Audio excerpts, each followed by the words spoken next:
Assalamualaikum warahmatullahi wabarakatuh. Perkenalkan, nama saya Ahmad Yimyadi. Saya adalah peserta Latsar CPNS Kabupaten Belitung Timur tahun 2022. Dalam kesempatan ini, saya akan memaparkan penjelasan mengenai manajemen ASN dan Smart ASN. Aparatur sipil negara atau yang disingkat dengan ASN adalah profesi bagi pegawai negeri sipil dan pegawai pemerintah dengan perjanjian kerja yang bekerja pada instansi pemerintah. Jadi, manajemen ASN adalah pengelolaan ASN yang menghasilkan pegawai ASN yang profesional, memiliki nilai dasar, etika profesi, bebas dari intervensi politik, bersih dari praktek korupsi, kolusi, dan nepotisme. Sehingga dengan adanya manajemen ASN diharapkan untuk dapat lebih maksimal dalam melakukan pengaturan profesi pegawai yang akan menciptakan ketersediaan ASN yang unggul yang mampu berakselerasi dengan perkembangan zaman serta mampu menyelenggarakan pelayanan publik yang berkualitas bagi masyarakat. Di dalam Undang-Undang ASN dibagi menjadi pegawai negeri sipil atau yang lebih dikenal dengan PNS, dan pegawai pemerintah dengan perjanjian kerja atau biasa disingkat dengan P3K. Adapun tujuan dari manajemen ASN adalah: pertama, memahami dan menjelaskan bagaimana kedudukan, peran, hak dan kewajiban, serta kode etik ASN. Kedua, konsep sistem merit dalam pengelolaan ASN. Ketiga, mekanisme pengelolaan ASN. ASN memiliki kedudukan untuk menjalankan kebijakan yang telah ditetapkan oleh pemerintah. Oleh karena itu, ASN memiliki peran sebagai pelaksana kebijakan publik, pelayan publik, serta perekat dan pemersatu bangsa. Maka, ini artinya ASN akan senantiasa taat sepenuhnya kepada Pancasila, Undang-Undang Dasar 1945, negara dan pemerintah, yang ditunjukkan dengan terus menjunjung tinggi martabat ASN serta senantiasa mengutamakan kepentingan negara daripada kepentingan diri sendiri, seseorang, dan golongan. Hak dan kewajiban ASN. Agar dapat melaksanakan tugas dan tanggung jawabnya dengan baik dan dapat meningkatkan produktivitas, menjamin kesejahteraan ASN dan akuntabel, maka setiap ASN diberikan hak sesuai dengan asas profesionalitas. Setelah mendapatkan haknya, maka ASN juga berkewajiban untuk melaksanakan tugas sesuai dengan tanggung jawabnya. Kode etik ASN. ASN sebagai profesi yang berlandaskan pada kode etik dan kode perilaku. Kode etik dan kode perilaku ASN bertujuan untuk menjaga martabat dan kehormatan ASN. Kode etik dan kode perilaku yang diatur dalam Undang-Undang ASN menjadi acuan bagi para ASN dalam penyelenggaraan birokrasi pemerintah.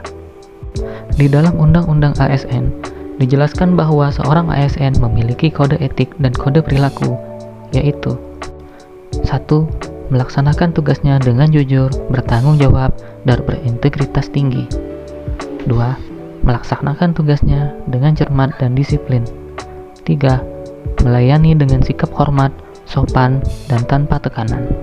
4. Melaksanakan tugasnya sesuai dengan ketentuan peraturan perundang-undangan. 5. Melaksanakan tugasnya sesuai dengan perintah atasan atau pejabat yang berwenang, sejauh tidak bertentangan dengan ketentuan perundang-undangan dan etika pemerintah. 6.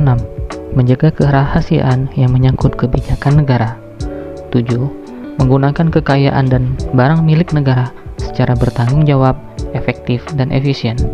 8. Menjaga agar tidak terjadi konflik kepentingan dalam melaksanakan tugasnya. 9. Memberikan informasi secara benar dan tidak menyesatkan kepada pihak lain yang memerlukan informasi terkait kepentingan kedinasan. 10. Tidak menyalahgunakan informasi intern negara, tugas, status, kekuasaan, dan jabatannya untuk mendapat atau mencari keuntungan atau manfaat bagi diri sendiri atau untuk orang lain. 11. Memegang teguh nilai dasar ASN dan selalu menjaga reputasi dan integritas ASN. 12. Melaksanakan ketentuan peraturan perundang-undangan mengenai disiplin pegawai ASN. Sistem merit. Sistem merit adalah kebijakan dan manajemen ASN yang berdasarkan pada kualifikasi, kompetensi, kinerja secara adil dan wajar dengan tanpa membedakan latar belakang politik, ras, warna kulit, agama, asal-usul, jenis kelamin, status pernikahan, umur, atau kondisi kecacatan. Penerapan sistem merit dalam pengelolaan ASN mendukung pencapaian tujuan dan sasaran organisasi dan memberikan ruang bagi transparansi, akuntabilitas, objektivitas, dan juga keadilan. Beberapa langkah nyata dapat dilakukan untuk menerapkan sistem ini, baik dari sisi perencanaan kebutuhan yang berupa transparansi dan jangkauan penginformasian kepada masyarakat, maupun jaminan objektivitas dalam pelaksanaan seleksi, sehingga instansi pemerintah mendapatkan pegawai yang tepat dan berintegritas untuk mencapai visi dan misinya. Jaminan sistem merit pada semua aspek pengelolaan pegawai akan menciptakan lingkungan yang kondusif untuk pembelajaran dan kinerja. Pegawai diberikan penghargaan dan pengakuan atas kinerjanya yang tinggi. Di sisi lain, bad performance mengetahui di mana kelemahan dan juga diberikan bantuan dari organisasi untuk meningkatkan kinerja. Mekanisme pengelolaan ASN. Mekanisme pengelolaan ASN terdiri dari manajemen PNS dan manajemen P3K, di mana manajemen PNS meliputi penyusunan dan penetapan kebutuhan, pengadaan, pengangkatan dan jabatan, pengembangan karir, pola karir, promosi, mutasi, penilaian kinerja, penggajian dan tunjangan, penghargaan, disiplin, pemberhentian, jaminan pensiun dan hari tua, dan perlindungan. Sementara itu, manajemen P3K meliputi penetapan kebutuhan, pengadaan, penilaian kinerja, penggajian dan tunjangan, pengembangan kompetensi, pemberian penghargaan, disiplin, pemutusan hubungan perjanjian kerja, dan perlindungan. Berikutnya, pengelolaan jabatan pimpinan tinggi. Jabatan pimpinan tinggi merupakan sekelompok jabatan tinggi pada instansi pemerintah yang memiliki fungsi untuk memimpin dan memotivasi pegawai ASN pada instansi pemerintah. Organisasi dan sistem informasi.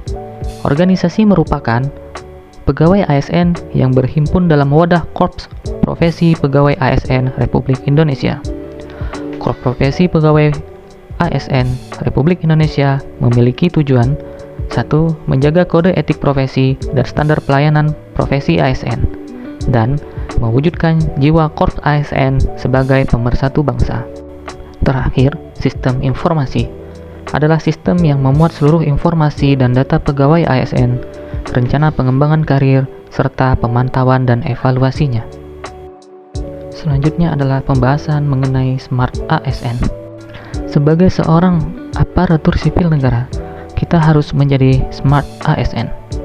Kita harus memiliki kemampuan dalam menguasai teknologi digital dan menggunakannya secara bertanggung jawab. Pembangunan SDM dan persiapan kebutuhan SDM talenta digital, literasi digital berperan penting untuk meningkatkan kemampuan kognitif sumber daya manusia di Indonesia, agar keterampilannya tidak sebatas mengoperasikan gawai. Literasi digital. Literasi digital adalah pengetahuan atau kemampuan untuk menggunakan media digital dengan bijak. Seseorang yang memiliki literasi digital yang baik, maka ia tidak hanya mampu mengoperasikan alat, tetapi juga mampu bermedia digital dengan penuh tanggung jawab. Literasi digital terdiri dari 4 pilar literasi digital. Pertama, etika bermedia digital. Kedua, budaya bermedia digital. Ketiga, aman bermedia digital. 4, cakap bermedia digital. Etika bermedia digital adalah kemampuan individu dalam menyadari, mencontohkan, menyesuaikan diri, merasionalkan, mempertimbangkan, dan mengembangkan tata kelola etika digital dalam kehidupan sehari-hari. Adapun budaya bermedia digital merupakan kemampuan individu dalam membaca, menguraikan, membiasakan, memeriksa, dan membangun wawasan kebangsaan, nilai-nilai Pancasila dan Bhinneka Tunggal Ika dalam kehidupan sehari-hari. Aman bermedia digital, kemampuan individu dalam menggali, mempolakan, menerapkan, menganalisis, menimbang, dan meningkatkan kesadaran. Terakhir, cakap bermedia digital. Ini adalah kemampuan individu dalam mengetahui, memahami, dan menggunakan perangkat keras dan peranti lunak TIK serta sistem operasi digital dalam kehidupan sehari-hari. Implementasi literasi digital dan implikasinya. Tujuan dari implementasi literasi digital dan implikasinya adalah beradaptasi dan juga memberikan solusi bagi permasalahan yang ada di dunia digital. Berikut adalah implementasi literasi digital dan implikasinya. Pertama, landscape digital. Pengetahuan dasar mengenai landscape digital meliputi berbagai perangkat keras dan perangkat lunak, karena landscape digital merupakan sebutan kolektif untuk jaringan sosial, surel, situs daring, perangkat seluler, dan lain-lain sebagainya. Fungsi perangkat keras dan perangkat lunak saling berkaitan, sehingga tidak bisa lepas satu sama lain. Kita tidak bisa mengakses dunia digital tanpa fungsi dari keduanya. Mesin pencari informasi. Cara penggunaan dan pemilahan data merupakan berbagai fasilitas dan aplikasi yang tersedia yang sering kita gunakan untuk mencari informasi, bahkan solusi dari permasalahan kita sehari-hari. Aplikasi percakapan dan media sosial. Aplikasi dompet digital, loka pasar, dan transaksi digital. Perkembangan teknologi yang berhubungan dengan transaksi dan jual beli, etika berinternet atau tata krama dalam menggunakan internet, informasi hoax, ujaran kebencian, pornografi, perundungan, dan konten negatif lainnya, pengetahuan dasar berinteraksi, partisipasi, dan kolaborasi di ruang digital yang sesuai dengan kaidah etika digital dan peraturan yang berlaku, berinteraksi dan bertransaksi secara elektronik di ruang digital sesuai dengan peraturan yang berlaku, fitur proteksi perangkat keras, proteksi identitas digital dan data pribadi di platform digital, penipuan digital, rekam jejak digital di media, minor safety, nilai-nilai Pancasila dan Bhinneka Tunggal Ika sebagai landasan kecakapan digital dalam kehidupan berbudaya, berbangsa, dan bernegara, digitalisasi kebudayaan melalui pemanfaatan teknologi informasi dan komunikasi, mendorong perilaku mencintai produk dalam negeri dan kegiatan produktif lainnya, dan terakhir, digital rights, hak digital warga negara. Sekian paparan saya mengenai manajemen ASN dan Smart ASN. Ayo menjadi ASN yang bangga melayani bangsa.